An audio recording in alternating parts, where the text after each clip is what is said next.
Dans cet exercice, on travaille avec une fonction f dont l'expression algébrique est 1 demi de x au cube plus x qui est définie sur l'intervalle 0, 1. Donc c'est la courbe représentative de la fonction f dans un repère normé d'origine 0. Et à tout nombre h compris entre 0 et 1, on associe le point M de C d'abscisse h et la séquente OM. On veut calculer en fait la dérivée en 0. C'est la dernière question de la fonction f. Mais pour ça, on va regarder un peu ce qui se passe géométriquement, comme on l'a fait dans le cours. Dans la première question, on nous demande d'exprimer la pente C de la séquente OM en fonction de h. Alors ça, on l'a vu, ça correspond au taux de variation de la fonction f entre 0 et 0 plus h, puisque le point O a pour abscisse 0 et le point M a pour abscisse h. Donc ce taux de variation, c'est la pente de la séquente, c'est le taux de variation entre 0 et h, donc c'est f de h moins f de 0 sur h. h étant 0 plus h, bien sûr. f de h, c'est 1 demi de h au cube plus h, en remplaçant x par h. Et f de 0, ça vaut 0. Donc on a un taux de variation qui vaut 1 demi de h au cube plus h divisé par h. Au numérateur, on peut factoriser par h, c'est h facteur de 1 demi de h au carré plus 1. On simplifie le h qui est en facteur par celui du dénominateur, il reste donc 1 demi de h au carré plus 1. Alors ensuite, on nous demande de regarder l'algorithme que l'on nous donne, cet algorithme-là, et de compléter un taux de suivi des variables en prenant un pas qui vaut 0,1. Alors qu'est-ce qu'il nous dit cet algorithme? On va d'abord le regarder ligne par ligne. D'abord, il initialise une variable h à la valeur 1. C'est la première valeur de h ici. On se souvient que dans l'exercice h varie entre 0 et 1.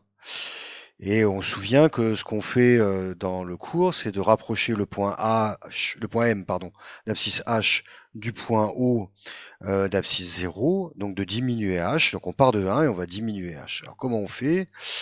On va d'abord calculer C.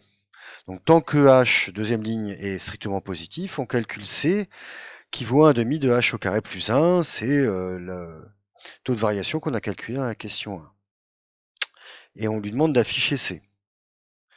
Et ensuite, on change la valeur de h en enlevant à h un pas qu'on a fixé ici à 0,1. Donc si on part de 1, le pas suivant, la valeur de h suivante, c'est 1 moins 0,1, c'est-à-dire 0,9.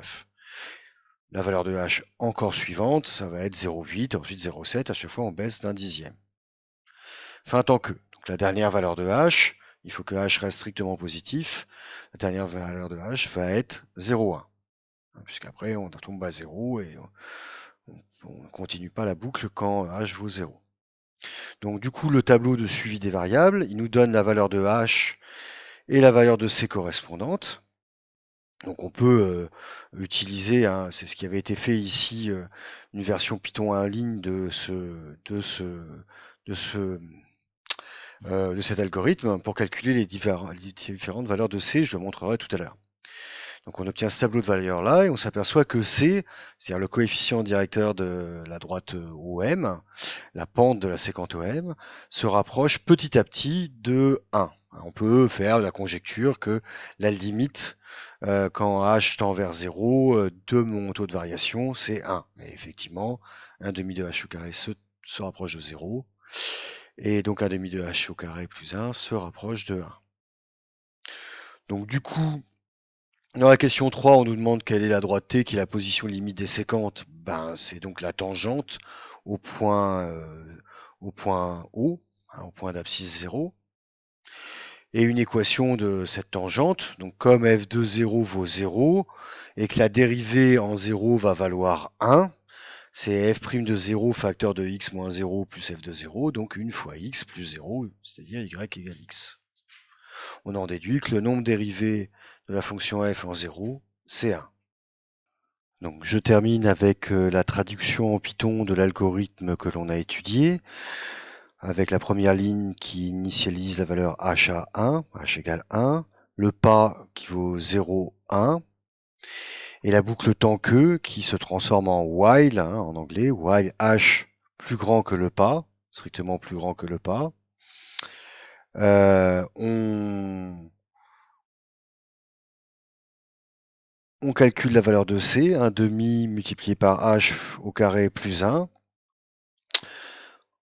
et on fait afficher la valeur de C. Et puis on change la valeur de h, et on recommence jusqu'à ce que h soit égal au pas, et là on arrête, puisque après h va être égal à 0. Et on retrouve ici les valeurs que l'on avait dans le tableau de suivi des variables, après fonctionnement, après avoir fait tourner l'algorithme.